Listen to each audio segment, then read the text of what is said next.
everyone, and welcome to Incident Prevention's Utility Safety Podcast. I'm Kate Wade, the editor of Incident Prevention Magazine, and your host for this episode. Today, I'm sitting down with Jennifer LeFevre to learn more about the Virginia-based Electrical Safety Foundation International. Jennifer currently serves as executive director of the nonprofit organization, which is dedicated to reducing electrical deaths, injuries, and fires through public education and outreach. Welcome to the podcast, Jennifer. Thank you so much for being here. Thank you for having me. So let's just dive right in. Can you tell us about your professional background and what drew you to working in the electrical safety industry? Yes, well, I've only been in the role for just under a year, and I spent the previous 27 years in the concrete industry in both trade association, nonprofit, and the industry's research and education foundation. And as part of that work, I developed a deep interest in health and safety issues, and there are many for so many different elements and industries all over.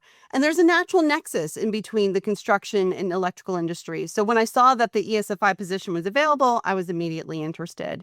But one of the other reasons I was particularly drawn is that electricity issues touch everybody. So there isn't anybody in the country that doesn't have some kind of an impact with respect to what they're using, what they want to do, what the future holds for them. It's electrification is growing, and it's only going to continue to grow. And the opportunity to have positive impact for a lot of people was something that was also very intriguing for me. Very cool. Will you tell me more about the mission of the organization and maybe some of the history, like when it started and how you got to where you are today? So last year was the 30th anniversary for ESFI, and it was initially conceived by the National Electrical Manufacturers Association, the Consumer Product Safety Commission, and UL Solutions. And essentially, they wanted to put together an organization for basically promoting safe electrical use at home and at the workplace. And in that time, ESFI's presence and reach has grown, especially in the last year. And we're just trying to do everything we can to reach out to people who might not realize that there are some risks in everyday life that they are actually taking that they might not realize. And again, you had mentioned what our mission is in trying to reduce electrical deaths, injuries, and fires. And our public outreach and education is huge. We have a lot of information in infographics that utilize a lot of graphic heavy materials so that it's really easy to understand some technical concepts. And we break those down so that people can see them and understand what it is that we're trying to convey in a very easy manner. And we also have a lot of videos that are basically 15 to 30-second shorts. So because, the attention span for a lot of people, sometimes that's what really gets them. And then if they wanted more information, they can seek additional information out after they've had a chance to take a look at one of these infographics, or if they happen to see something else that somebody else has shared on social media. And so are these things that you create in-house? Like, I'm trying to get an understanding, you have the infographics and the videos. What kind of work are you doing, like at your office or wherever you're working out of? Like, are there things in addition to that? Are you guys the ones putting the videos together? How does that work? So for infographics, we have a concept depending on what the topic might be. For example, something right now that's very, very big are lithium-ion batteries. Mm-hmm. And there are a lot of elements surrounding that people just don't understand. And for example, if it's rechargeable, it probably uses a lithium-ion battery. And it's very important to source those from trusted retailers. It's important to charge and utilize them, particularly in the manner in which the manufacturer has it recommended in their instructions. Replacement batteries, using the right cords to charge things, not charging things overnight. And then when something is done or you have to replace a battery, making sure that you wind up recycling that battery in an appropriate way. A lot of these things should not be put in the typical recycling bin or trash. And we're trying to raise awareness about that and trying to help people understand where it is that they can take these things. So essentially, we do have some other companies that we work with to help finish the design, but we come up with the concepts. We understand, we take a look at what the trends are, We take a look at what some fires are occurring or what some of the different things that are happening. And then we should decide, all right, so this is something we need to put resources to. We also work with a production company where we have ideas of what we want to put together in a video. And we actually released 15 video shorts in May for National Electrical Safety Month. And a lot of those surrounded EV charging and lithium-ion batteries and overhead power lines and things like that. So we do a lot of the conceptual work in-house, and we also do talk with a lot of experts to get an idea of, is this messaging correct? Are we making sure that we illustrate things correctly? But then, some of the additional details we'll put together ourselves, and we work with others to put together the final product. Very cool. Well, so, our audience is primarily utility industry professionals, safety and operations professionals. So I'm wondering what kind of resources or opportunities that our audience members, what's available to them through your organization. So certainly we partner with a number of utilities, and sometimes utilities get in touch with us if they have a very specific question or an issue that they're trying to educate their customers on. So for example, we have an always look up campaign, and that's both for the workplace as well as consumers. When you're working outside, you should always look up in all ways and make sure that you're aware of what's around your surroundings. And certainly, a lot of the utilities have a vested interest in making sure that consumers understand where the electric lines come into their home. If they, for example, need to get up toward the roof to take out the leaves from the gutters, or there's a tree that's finally gotten a little too big and they want to trim that tree, they need to understand where the electric lines are. And it's very important that, once they put a ladder up, they might accidentally hit something. And even if the hitting a line doesn't kill them, the fall from the ladder might. So they certainly can use the materials that we have for them to educate their customers. Sometimes they ask us for something, do you have any educational materials on, like roofing and those types of things? And, we're very happy to work with them. And every now and then they might have an idea of, do you have something that we don't already have? And also, too, one of the other spaces that we've been getting into more recently, uh, particularly, is disaster safety. Right after a disaster, power lines might be down. We want to make sure that people understand to always assume down power lines are live. We tell them, that they need to stay away from them. If there's flooding, we have to make sure, people understand water and electricity do not mix. And, the importance of staying away from those lines, and also other things. If your power's out and it might be out for a while, using a generator safely. You don't want to turn one disaster into another. And so, understanding exactly what you need to do to be safe when using a generator. These are all the kinds of things that, certainly utilities might want to provide their customers with, because natural disasters happen. There's Mother Nature is very angry, and that's not going to be going away anytime soon. So we have a lot of materials on that as well. And everything that we have is free to share from our website. And so if there's something that they want to supplement in, newsletters that they send out to their customers, or if they have any kind of training on their own, some of our materials are often used to supplement training. We don't do training specifically ourselves, but we do know a lot of people use our materials as part of their training programs. Well, so I know you guys are a 501(c)(3, you're a nonprofit. So I am curious about how your organization gets funded, and if people, in our industry wanted to support you in some way, what's the best way for them to do that? That is a great question. But we are 501(c)(3 nonprofit, so we do depend on the donations from companies, other associations, individuals. They're tax deductible, depending on the situation, and that's essentially what provides our funding for the work that we do on the program side, our overhead. And the more we have, the more we can do. But it is something that we're constantly, working with people. And if people, one of the things I always say, individuals are CFOs of their own wallet. And then, of course, if companies find value in our work, they can help ensure that our work continues. So there is an opportunity on our website, esfi.org, to support ESFI. We have a whole host of donation options: Venmo, PayPal, credit card, where to send a check, those kinds of things.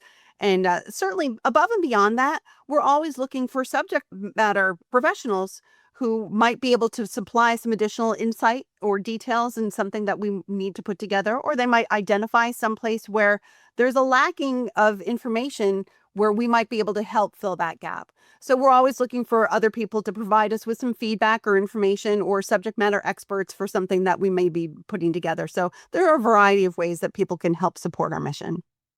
Well, great. And I know the people that work in our industry are some of the kindest and most helpful people and most intelligent people that I've ever worked with. So maybe there will be a connection out there for someone. I know you said at the beginning of our interview, you're relatively new to the position.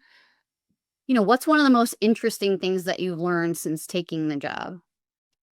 There is no question that the most interesting part of this has been there's so much I didn't know that I didn't know. And I've been using that phrase a lot over the last year because there are a number of things that, I might be familiar with, but didn't quite understand exactly what it meant. So, for example, nationally recognized testing laboratories, NERDLs, the UL Solutions, CSA, I would see that logo on some electronics, but I didn't entirely understand what that meant from the standpoint of, that piece of equipment has been tested and should be safe. And how there are some things that aren't tested. Some companies don't do that depending on where they're sourced from, so they might not be as safe, or a replacement battery might not be as safe. There's so many things that I didn't realize with respect to using an electric blanket in the wintertime, that you shouldn't tuck it in. You shouldn't allow your pets to lay on them because it can overheat and cause a fire. Same thing with things like, using a portable space heater, utilizing extension cords. There are some things that people just do and they don't even think about it. But a lot of it does carry a little bit of a risk if you're not checking things out to make sure, like holiday decorations, making sure before, you get so excited. It's the holiday time. I want to start decorating, and you just want to get those decorations up. But sometimes, you might want to check for frayed wiring. You might want to make sure that all the bulbs are working. And it's discipline that you need to stop and take a look at all these things before you put everything up. But you don't want to ruin your holiday season. And it's not something that I had really considered. So we're trying to make sure people think about the choices that they make every day related to electronics, because they're all over the place. And that has been such a learning experience for me. And I've really appreciated it because it's also just so great to learn new things. But it's definitely the biggest change or challenge has been like, wow, I had no idea. And now it's so exciting to me to be able to tell other people, that, you can do these things, but, this is the safer way to do it. And that has been a big thing over the last year for me. Well, yeah, and it's so interesting that you mentioned about like the holiday season, because I think a lot of times, our instinct is to do the correct things at work, like Mhm. in utilities, you have your gear on, you're taking all the precautions, you're following the protocols, and then you go home and you get on some ladder that is too short to like go hang your Christmas lights, and you're up there with like 1 foot, kind of off the top. And it's like, well, what are we doing? We have to remember that these also apply at home. So yeah, I love that example. That's a great point because, it's so easy to think, oh, I know how to do these things. But, complacency is something that's easy to fall into because you get so used to being able to do things that you forget to take a look around when you're putting the lights on the outside of your house, and maybe some of the lines have changed just a little bit. And if you don't stop to think about it and not be too exuberant, you make a great point that they're so used to doing things a certain way and being safe, in the workplace, that it doesn't always translate. Well, yeah, I have a gentleman that I do some work with, and he told a story about a guy he used to work with who got mad at him because the guy, he was a very like type A, very dominant, and he was talking about he was going on a hike with his family, and the guy I work with was like, so do you have like a job briefing? Have you done your risk hazard analysis?" And the guy got kind of bent out of shape with him. But I mean, it's true. It's like, we care about our crew at work, but what happens when you go home to your family? Do you do the same kinds of things? And a lot of times we don't. So it's just like, yeah, getting that awareness, like that 100% of the time, it matters. And not only that, the little things to implement too. So one of the things that I do with, like, if we have an in-person board meeting, I make sure I do a safety briefing at the very beginning of that meeting so that people know where to go if the fire alarm goes off. And, just implementing 5 minutes into some of these things, during your day or during your meetings can really make a difference later on. You hope you're not going to have to need it, but hope doesn't really matter for anything if you're not aware and know what to do in those kinds of situations.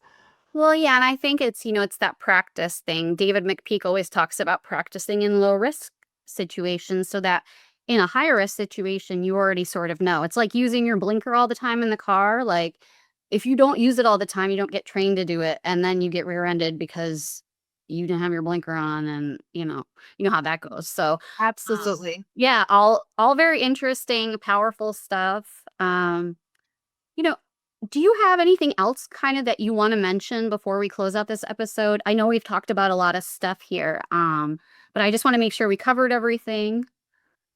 Oh, yes, absolutely. So, one of the easiest ways to stay engaged is, of course, if you see us, follow us on our social media accounts. But we have two monthly newsletters. One is workplace safety focused, and one is consumer safety focused. And they're not that long, but it's a great way to come up with ideas for sharing at home, in your communities, at work. It highlights different things depending on the time of year and the different hazards you might encounter for that particular time of year. And it's very easy to sign up for those newsletters. Again, our URL is esfi.org, and at the bottom of every page, you have an opportunity to sign up for that. And it's a great opportunity too when you visit to also have take a look at the materials that we have available.